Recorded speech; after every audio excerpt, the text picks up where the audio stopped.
my name is Remelisa, owner of REC Studio on Etsy. And today I'm going to talk about some commonly asked questions about one of my bigger sellers, my hair highlight clips. Question 1 is, can you use heat to style? The answer is yes. You can use up to 300 degrees Fahrenheit to style my clips. However, I wouldn't recommend going that high, even on your own hair, just because it'll end up frying both your hair and the clip set. Honestly, for myself, for my extensions, I just use the lowest setting on a lot of my heat styling tools, and it works just fine to get whether I'm looking for waves, curls, or to straighten it. The next common question is, can I color your extensions? No, you cannot color them. They are synthetic, which means they are non-porous, so they will not absorb color like human hair would. I have heard that there are methods for kind of painting or coating the fibers with another color. There's some products out there for synthetic wigs to change the color. However, that's something I wouldn't really recommend.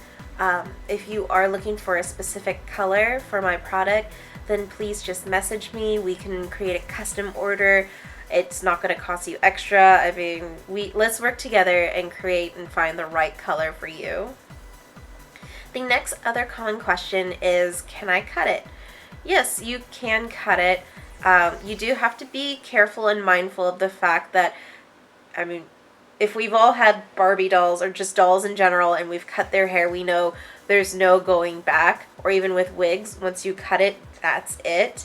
Same with the extensions. Once you cut it, that's it. And I know that can be very intimidating for a lot of people who aren't comfortable with even cutting their own hair.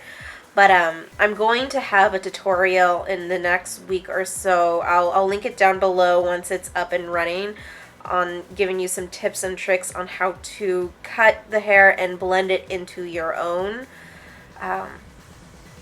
Another common question is, how do I take care of it?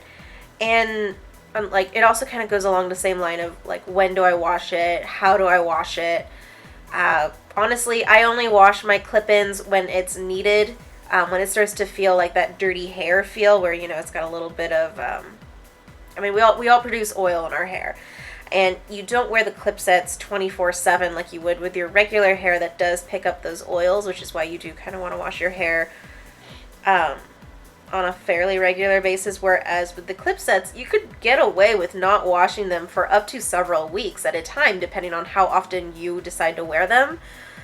When you do need to wash them, I recommend detangling them. The best ways to detangle, if there are any tangles, is finger combing. That's my favorite, and that's just so that you can actually feel where the knots are and slowly work them out.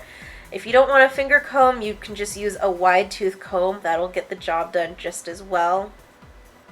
Once you detangle it, then you can wash it. The reason why I emphasize to detangle before washing is because if you don't detangle it and there's a mat in there, and then you wash it, when you're in the process of washing the hair, the mat and tangles are going to start climbing up the extension, and you're going to end up with a dreadlock. Now, if that's something you're actually interested in producing and creating a dreadlock from them, then by all means, then that's one way to go about doing that. If you want, I can always share some links on some really great tutorials on how to create your own dreadlocks that way. However, because I use Shapeshifter monofiber and it's a high heat resistant fiber, it's going to react a lot differently than a lot of the tutorials that are out there for synthetic hair, where heat is the biggest way to seal the dreadlock and to keep it from unraveling. But that could be a discussion for another time. If that's something you're curious about, please leave a comment, message me, whichever way. I am more than happy to share links, information on that.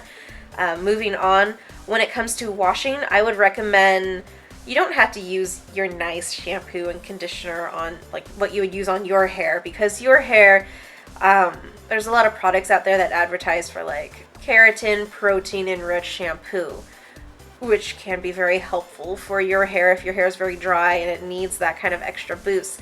Synthetic hair doesn't need it because, again, it's non-porous. It's not going to absorb that keratin. It's also not necessary. I would recommend, if you just have your cheapest shampoo, or even dish soap. Dish soap will work really well just to kind of get rid of any buildup grease or oil that's in this hair. It'll cleanse it really well. You don't need to use conditioner. Again, it's a non-porous synthetic fiber. If you use conditioner, you might be able to just use it just for that tactile feel, so it has the right texture to you. But again, over time, it's going to slip right off because it's non-porous. It's not going to absorb it like your hair would. So conditioner is unnecessary. Drying. I recommend air drying extensions. You do not want to you don't want to put it in your hair and then blast it with a hair dryer. That's going to encourage tangles in your extension. I recommend laying out like a towel either on your bed or on your counter and just placing your extensions on top of the towel and just letting it air dry that way. I mean, it's only going to take maybe a couple hours and then it's dry, and then you could put it back in again. Storage wise, what I would recommend, I sell my clips. They're usually clipped on to cardstock and they have a little baggie that comes with it. And I also tie the ends off with a rubber band. I would recommend using that method to store it if you're not planning to wear them on a regular basis, just so that you don't have to worry about storage. You don't have to worry about it getting tangled into other things that you may have. Like if you have like for me, I literally have a hair box with a lot of like hair extensions, hair buns, hair clip and bangs, and I keep them all in their own separate little bags so that they don't get tangled together, because that would be a nightmare. Oh, that would be such a nightmare. So that's what I would recommend. If you have any more questions or concerns, please comment down below, and I might make a part 2 of this video. If you like this video, please thumbs up and let me know that you actually enjoyed it and it was informative.